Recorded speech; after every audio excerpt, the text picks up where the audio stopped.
I've been asked to say a few words about the oceans today. Now, the great historian Barbara Tuchman defined folly as acting against our own best interests. That's folly.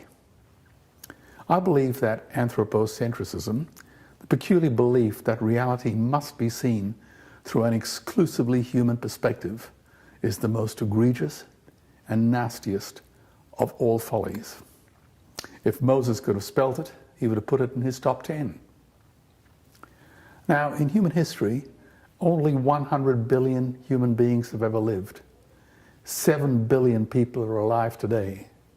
And we humans torture and kill 2 billion sentient, living, loving animals every week. And we stab and suffocate 1 billion ocean animals every 3 hours. Now, over 70% of the planet is covered with water. Planet Earth really should be called Planet Ocean. Now, the folly and cruelty of human beings out there in the oceans is simply indescribable. We are poisoning and killing the oceans and the animals who live there, out of sight and out of mind. Trillions of fish are ground up into pellets to feed to livestock. Vegetarian cows are now the world's largest ocean predators. The oceans are dying in our time. By 2048, all our fisheries will be dead. The lungs and the arteries of the earth. Oceans sequester more CO2 than all the forests of the world combined. 10,000 entire species are wiped out every year because of the actions of one species. And we now face the 6th mass extinction in cosmological history. If any other organism did this, a biologist would call it a virus. It is a crime of unimaginable proportions. Now, factory farms spew chemicals into the ocean, creating hypoxic dead zones totaling 1 million square kilometers, killing plants, coral, and ocean animals. The ocean bed today is a moonscape, and the sea is a toxic soup of acid. And we treat the ocean as a private pantry and as a public toilet. The Pacific gyre now is so full of plastic, junk, and human feces, it has created a floating footprint bigger than India. Cruise ships alone dump 1 billion gallons of sewage into the ocean every year. Trillions of fish are ground up into pellets to feed to livestock. Vegetarian cows are now the world's largest ocean predators. Necklaces of long lines, some of them 100 kilometers long, strangle the globe with 10 billion steel hooks, killing dolphins, albatrosses, and turtles. Dolphins and whales are stabbed to death in the shallows of Taiji and the Faroe Islands. Huge bays are blood red. 100 million sharks are torn from the sea, their fins hacked off, and they're thrown overboard to die agonizing deaths for shark fin soup. Sharks have been around for twice as long as dinosaurs, 400 million years. Human beings have been around for less than 200,000 years. And we, an arrogant mammalian biped species with an opposable thumb, are going to wipe out these magnificent prehistoric giants in 1 generation. What a disgraceful legacy. Now, there are 2 peak predators on this planet, humans on land and orcas in the ocean. In the 20th century, human beings killed 200 million members of their own species. Orcas killed none. And don't expect any protection from your own governments either. In the 20th century, 100 million people have been killed by their own governments. Now, Victor Hugo said there is nothing more powerful than an idea whose time has come. But I say there is nothing more destructive than a bad idea whose time has passed. The time for killing animals has passed, if it ever existed in the first place. You see, this is not just about animal rights. It is also about human wrongs. animal rights is now the greatest social justice issue since the abolition of slavery. It is a more revolutionary event and more powerful than the Industrial Revolution, the Reformation, the Hubble telescope, or anything conceived by Galileo, Copernicus, Einstein, Darwin, or Freud. Because it protects the most precious of all things, life. Ethical vegans are on the right side of history. We are creating a new enlightenment, the second Renaissance.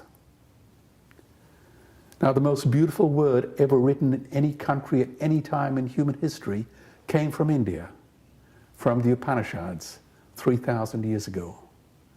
Ahimsa, non-violence to any other living being. In everything we think, say, and do. Now, I'm frequently asked to define myself, to put a convenient label on myself. So I describe myself as Ahimsam. And by definition, I must therefore be vegan.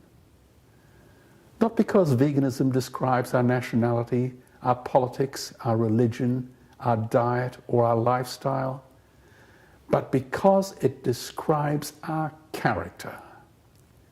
It says we oppose violence wherever it occurs. Now, we all know the golden rule, do unto others as you would have them do unto you. Now, this actually predates the New Testament of the Nazarene Jew, Jesus. It also goes back to the Babylonian Jew, Hillel, in 70 BC. In fact, it goes back even longer, to the Analects of Confucius in 500 BC. The truth be told, it was inscribed on the human heart long before the dawn of writing. Now, our friends have seen our work on land, met our colleagues on the ground, and touched the physical structures. But no one knows about our marine animal protection work against drift netting, long lining, whaling, shark finning, plastic and sewage dumping, dead zones, and poisonous runoff from factory farms. So why are they invisible even to our friends? Because like all atrocities, the ocean is out of sight and out of mind. That is why organizations like Sea Shepherd and many others are so vital, because they shine the spotlight into these dark places where evil resonates to the sound of the cash register. The so-called seafood industry is a squalid, obscene, taxpayer-funded scam. They are wiping out entire fish populations like a plague. They are open cutting and clear felling the ocean bed like the meat industry did to our forests. And ocean animals are being starved, poisoned, and king hit from all sides. And the dynamics are asymmetric. More ships, bigger capacities, larger freezers, spotter planes, sonar technology, toxic chemicals, richer consumers, bigger appetites, and dirtier governments. Versus fewer fish, powerless creatures, poisoned oceans, sicker animals, unimaginable suffering, fractured food chains, extinct species, and cruel wastage. So restaurants that dress up a dead fish don't fool me for a second. I know they're in the business of putting lipstick on a corpse. Now, I have enjoyed a long love affair with cetaceans, dolphins and whales, and I'm not alone. These are iconic animals, loved by everybody. But these remarkable animals are in the crosshairs of the most egregious cruelty and abuse ever devised by reckless and greedy minds. And of course, gutless politicians controlled by their shady paymasters. So if you remember nothing about what I say today, at least remember this. If we can't save dolphins and whales, we can't save anyone, period. Not the tuna, not the albatross, not the cod, not the sharks, not the sea lions, not the penguins, not the turtles, not the seals. And by definition, none of the other iconic animals on land either, the ones that we love so dearly. Not the tigers, lions, elephants, deer, eagles, koalas, or kangaroos. We can save nobody. We can't even save you. So let's get this straight. This is not a zero-sum game where the killer's loss is the activist's gain. No, it is much worse. If the killers win, we don't just lose, everyone dies. The last paragraph of Irving Wallace's novel, The Prize, culminates with the acceptance speech of a Nobel laureate. Life is not a daily dying, a dust to dust, ashes to ashes. It is a soaring and blinding gift, snatched from eternity. Are we to be the species responsible for destroying the enchanted web of life on this planet, and in the process annihilating millions of other species as well, for 30 pieces of silver? If we claim to respect life, we must say what we mean and mean what we say. We must get off the meat, egg, and dairy drug.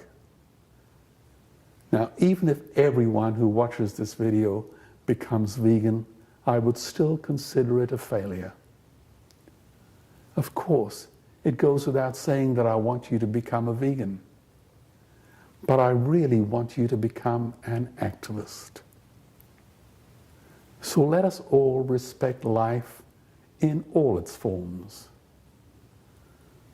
The screams in those vile, ghastly gulags we call factory farms on land and in the ocean must be silenced once and for all. There is not a moment to lose. In his closing words in The Bonfire of the Vanities, Judge White says, "The law is humanity's feeble attempt at decency." So I ask you to join us in a battle, in a war that decency cannot afford to lose. Thank you.